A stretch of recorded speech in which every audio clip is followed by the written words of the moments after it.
برائے آمد امام زمان علیہ السلام صلوات بھیجیے۔ اللہم صلی علی محمد وعلی محمد۔ ذکر کی قبولیت کے لیے بھرپور صلوات۔ اللہم صلی علی محمد وعلی محمد۔ ہم سب کے مرحومین کی مغفرت کے لیے صلوات بھیجیں۔ اللہم صلی علی محمد وعلی محمد۔ اعوذ باللہ من الشیطان الرجیم، بسم اللہ الرحمن الرحیم۔ الحمدللہ رب العالمین والصلاة والسلام علی اشرف الانبیاء والمرسلین و ابو القاسم محمد اللہم صلی علی محمد وعلی محمد۔ وآلہ طیبین الطاہرین المعصومین المظلومین الذین لیصیب عنکم الرجس اہل البیت ویطہرکم تطہیرا۔ اللہم صلی علی محمد وعلی محمد۔ ولعنۃ اللہ علی اعدائہم اجمعین من یومنا ھذا الی یوم الدین۔ بسم اللہ الرحمن الرحیم۔ اللہم قل ولیک الحجۃ ابن الحسن صلواتک علیہ وعلی آبائہ فی ھذہ الساعۃ وفی کل ساعۃ ولیا وحافظا وقائدا وناصرا ودلیلا وعینا حتی تسکنہ ارضک طوعا وتمتعہ فیہا طویلا برحمتک یا ارحم الراحمین۔ صلوات۔ اللہم صلی علی محمد وعلی محمد۔ بسم اللہ الرحمن الرحیم۔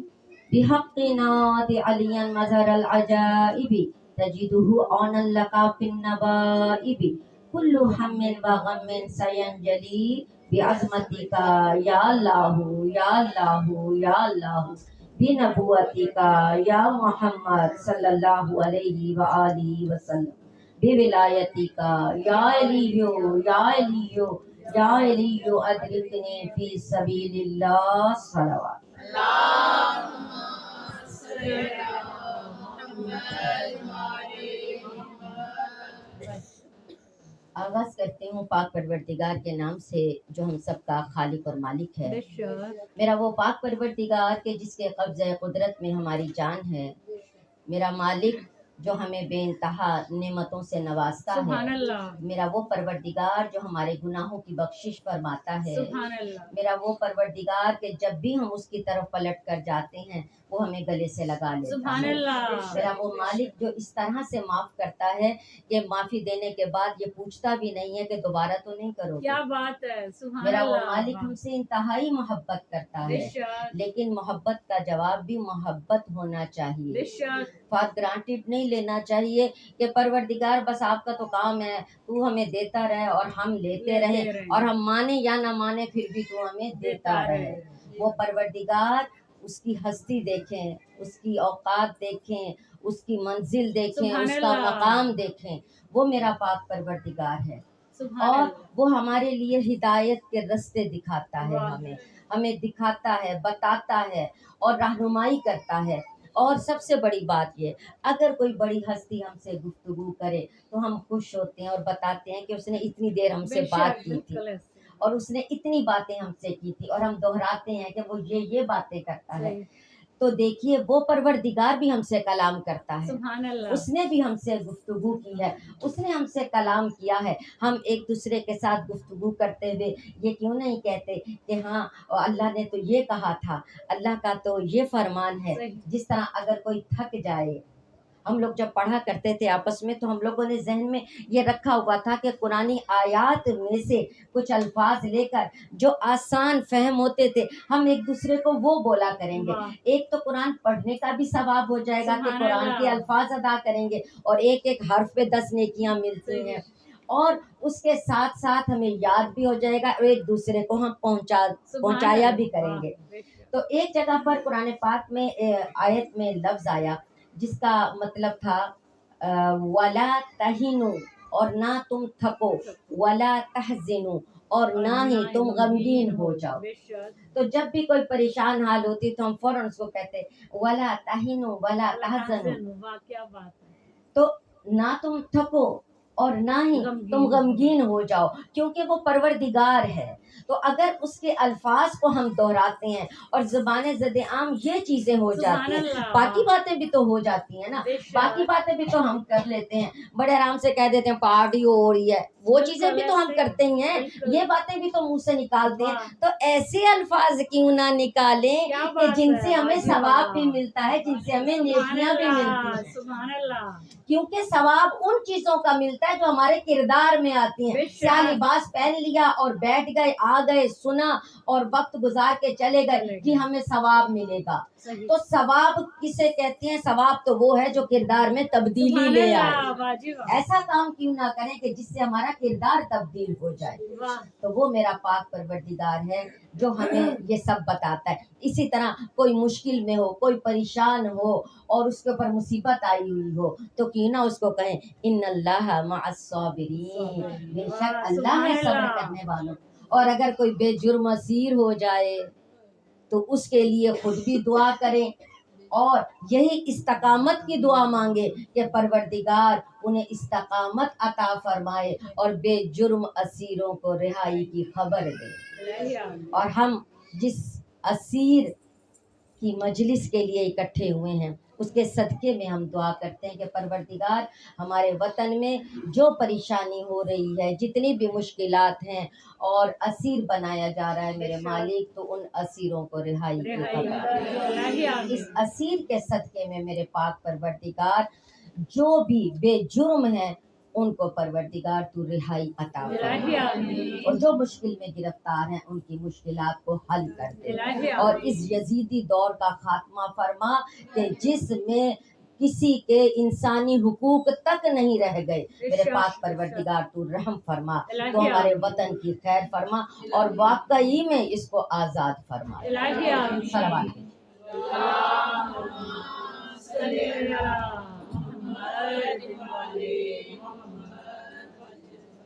میرا پاک پروردگار قرآن پاک میں ارشاد فرماتا ہے سورہ بقرہ بسم اللہ الرحمن الرحیم الف لام میم ذالک الکتاب لا ریب فیہ ھدی للمتقین. پروردگار فرماتا ہے الف لام میم حروف مقطعات ہیں، ہم نہیں جان سکتے کہ ان کا کیا مطلب ہے، یا رب جانتا ہے یا رب والے جانتے ہیں. اس کے بعد ذالک الکتاب، یہ وہ کتاب ہے. یہ اصل میں ذالک کا مطلب وہ ہوتا ہے، لیکن مراد یہ ہے کہ یہ وہ کتاب ہے لا ریب فیہ، کہ اس میں شک نہیں ہے، کوئی شک نہیں ہے. کیونکہ اگر ہم کسی آپ کو کسی بات کا کہیں، کسی کتاب کا کہیں یا کسی میڈیسن کا کہیں تو پہلے ہم معلوم کرتے ہیں یہ واقعی ٹھیک ہے اور یہ کتاب کس کی ہے، یہ مستند ہے یا نہیں. تو اسی لیے پروردگار نے ہمیں بنایا ہے، اس لیے وہ جانتا ہے کہ انسان شک و شبہ میں مبتلا ہونے والا چیز ہے. تو وہ کہتا ہے لا ریب فیہ، اس میں تو شک ہے ہی نہیں، اس میں کوئی شک نہیں ہے. جب کسی شے میں شک نہیں ہوگا تو پھر وہ کیا ہوگی؟ ھدی للمتقین، تو وہ ہدایت ہوگی متقیوں کے لیے. اچھا تو متقیوں کے لیے ہدایت، یہاں پر تو جو نیک ہو، جو متقی ہو، وہ تو کہتا بھائی میں متقی ہوں، مجھے تو سب کچھ پتا ہے، مجھے ہدایت کی کیا ضرورت ہے، ہمیں نہ بتاؤ. اکثر خواتین اس بات پہ خفا بھی ہو جاتی، ہمیں نہ بتائیں ہمیں آتا ہے، ہمیں نہ سکھائیں ہمیں آتا ہے. تو اب پروردگار کہہ رہا ہے، اب پروردگار کو پتہ نہیں کوئی کہے گا یا نہیں کہے گا، کیونکہ پروردگار کہہ رہا ہے ہدایت ہے متقیوں کے لیے. یہ کہا ہی نہیں گناہ گاروں کے لیے، یہ کہا ہی نہیں عام لوگوں کے لیے، بلکہ کہا یہ ہدایت ہے متقی لوگوں کے لیے، جو تقوی رکھتے ہیں، جو پرہیزگار ہیں، جو اپنے تئیں بڑے نیکوکار ہیں اور انہوں نے جان بوجھ کے کوئی غلطی نہیں کی. ایک ہوتا ہے نا، ایک اصرار کر کے کوئی غلطی کرتا ہے، پتہ بھی ہوتا ہے غلطی ہے، گناہ ہے، کرے. ایک وہ ہوتا ہے، ایک ہوتا ہے جسے معلوم ہی نہ ہو، نہ دانستگی میں، اس نے دانستگی میں کوئی بھی نہیں گناہ کیا ہے، نہ دانستگی میں ہو تو اور بات ہے. تو ایسے شخص کو بھی اللہ کہہ رہا ہے کہ ہدایت للمتقین، یعنی ھدی للمتقین، ان کے لیے یہ کتاب جو ہے وہ ہدایت ہے. اور پھر متقیوں کی نشانی بتاتا ہے، الذین یؤمنون بالغیب ویقیمون الصلاۃ ومما رزقناہم ینفقون، یہ وہ لوگ ہیں۔ اب کس کا بتا رہا ہے پروردگار؟ متقیوں کے بارے میں بتا رہا ہے کہ متقی ہوتے کون ہیں، تاکہ کوئی یہ نہ سمجھے، کوئی یہ نہ کہے کہ میں تو چونکہ نمازی تھی تو مجھے کیوں کہہ دیا، اور میں تو روزہ دار تھی کیوں کہہ دیا، میں نے تو فلاں فلاں کی مدد کی تھی۔ فوراً کہا کون سے لوگ؟ الذین یؤمنون بالغیب، وہ لوگ جو غیب پر ایمان لاتے ہیں، بے شک وہ یقیمون الصلاۃ، اور جو نماز قائم کرتے ہیں، پڑھتے نہیں ہیں قائم بھی کرتے ہیں، یعنی نماز ان کے کردار میں نظر آتی سبحان ہے۔ اللہ سبحان اللہ، ینفقون وہ مما رزقناہم ینفقون، اور جو ہم نے ان کو رزق دیا ہے۔ کتنی اہم بات بتا دی یہاں پر، ذرا سے بھی اگر کسی کے اندر ریاکاری آ جائے، ذرا سا بھی کسی کے اندر غرور اور تکبر آ جائے، ہم ان کی ضرورتیں پوری کرتے ہیں، ہم نے فلاں کا مہینہ لگایا ہوا ہے، ہم نے فلاں کو فلاں وقت پہ ہم ان کے کام آئے، دیکھو تو اب جو ہمارے ساتھ بول رہے ہیں، کیونکہ اگر وہ بول رہے ہیں یا اس کا صلہ نہیں مل رہا تو اس کا مطلب ہے کہ آپ نے قربتاً اللہ کیا ہی نہیں تھا، ان کے لیے کیا تھا، تو پھر بندہ تھوڑا ہی اجر دیتا بے ہے، شک بے شک، اجر تو صرف اللہ کی ذات ہے۔ سبحان اللہ، ہماری تمام شکایات دور ہو جائیں گی اچھے کام کرنے کے بعد، اگر ہم اس کے لیے نیت کر لیں کہ قربتاً اللہ، یہ اللہ کی قربت کے لیے کہہ رہے ہیں۔ اب ایک چیز ایک بار بکے گی نا، دو بار تو نہیں بکے گی۔ اب اگر نیکی کری اور میں بیچنا چاہتی ہوں اللہ کے پاس، میں کہتی ہوں اللہ بھی مجھے قریب کر لے، اللہ اپنی قربت بھی دے دے، اور آپ بھی جھک جائیں اور آپ بھی شکریہ ادا کریں، اور آپ کہیں جی آپ تو ہمارے مائی باپ ہیں، آپ نے ہماری یہ ضرورت پوری کی، آپ جیسا تو کوئی ہے نہیں، اتنی باجیاں ہیں کوئی بھی نہیں کرتا، آپ نے کیا ہے بس۔ تو پھر دو جگہ پہ نیکیاں نہیں بک سکتی ہیں، کوئی مال دو دفعہ نہیں بکتا ہے، تو اگر اللہ کو بیچنا ہے پھر تو پروفٹ ہی پروفٹ ہے، اور اگر بندوں کو بیچنا ہے پھر کوئی صلہ نہیں ملتا۔ پھر ہم اپنے آپ کو تسلی دیتے ہوئے یہ کہہ دیتے ہیں نہیں پھر بھی خیال تو ہونا چاہیے نا، بھئی ان کا خیال تو آپ کے اختیار میں نہیں، اپنا خیال تو اختیار میں ہے، اپنے اوپر تو اختیار ہے نا، اپنے آپ کو سمجھا لیں اگر دوسرے کو سمجھا نہیں سکتے۔ لیکن مسئلہ یہ ہے ہم میں سے ہر کوئی دوسرے کو ٹھیک کرنے کے لیے چل پڑا ہے، اپنے آپ کو کوئی بھی ٹھیک نہیں کرتا، اور جب ہم اپنے آپ کو ٹھیک کرنے لگ جائیں گے سمجھ لیں ہم سمر گئے۔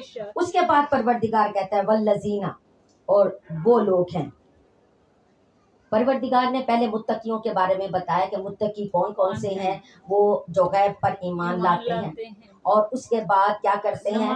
نماز قائم کرتے ہیں، اور اس کے بعد وہ خرچ کرتے ہیں جو ہم نے دیا ہے، ہم نے دیا۔ اس کے بعد والذین یؤمنون بما انزل الیک، اے رسول تیرے پہ جو نازل ہوا اس پر ایمان لاتے ہیں، ومن قبلک، اور تیرے سے پہلے جو ہوا، وبالآخرۃ ہم یوقنون، اور آخرت پر وہ یقین رکھتے ہیں۔ تین نشانیاں پچھلی آیت میں بتائیں، تین یہ بتا دیں، یہ ہیں متقی لوگ۔ اور جو یہ جاننا چاہتا ہے، ہمیں ہوتا ہے نا ہمارا رزلٹ کیا نکلے گا، پتہ نہیں ہم کیسے، کیا ہم پاس ہوئے یعنی کتنا ہمیں ہوتا ہے، تو اسی طرح ہمیں قیامت والے رزلٹ کا بھی انتظار ہوتا ہے کہ یا اللہ ہم بخشے جائیں، ہمارے ساتھ اچھا ہو، تو کوئی مشکل نہیں ہے، رزلٹ پہلے سے معلوم کر لیں، آرام سے معلوم کر لیں۔ فون نمبر بھی میں آپ کو بتا دیتی ہوں، فون نمبر ہے 24434، اس کے اوپر فون کریں معلوم ہو جائے گا۔ سمجھ گئے آپ؟ فجر کی 2، ظہر کی 4، عصر کی 4، مغرب کی 3، عشاء کی 4، بس اس نمبر پہ ڈائل کرتے رہیں، بار بار ڈائل کرتے رہیں، پتہ چل جائے گا۔ اور پھر یہ جو 6 نشانیاں بتا دی ہیں، ان 6 نشانیوں میں دیکھ لیں ہمارے اندر کیا ہے، اگر 2 ہیں تو 4 اور پیدا کریں، 4 ہیں تو 2 اور بنا لیں، 6 کی 6 ہیں تو کوشش کریں کہ اس کے اوپر مستحکم رہے۔ پھر انہی کے لیے پروردگار کہتا ہے اولئک هم المفلحون، یہ کون ہیں؟ یہی ہیں فلاح پانے والے، یہی علی ھدی من ربہم، اولئک علی ھدی من ربہم، یہی وہ لوگ ہیں جو ہدایت پر ہیں۔ کتنا بڑا سرٹیفکیٹ اللہ نے دیا، سبحان اللہ، اولئک، اللہ اکبر، نعرہ رسالت یا رسول اللہ، نعرہ حیدری یا حیدری، مشہود شاہ نجف امیر عرب لنکر، صلوات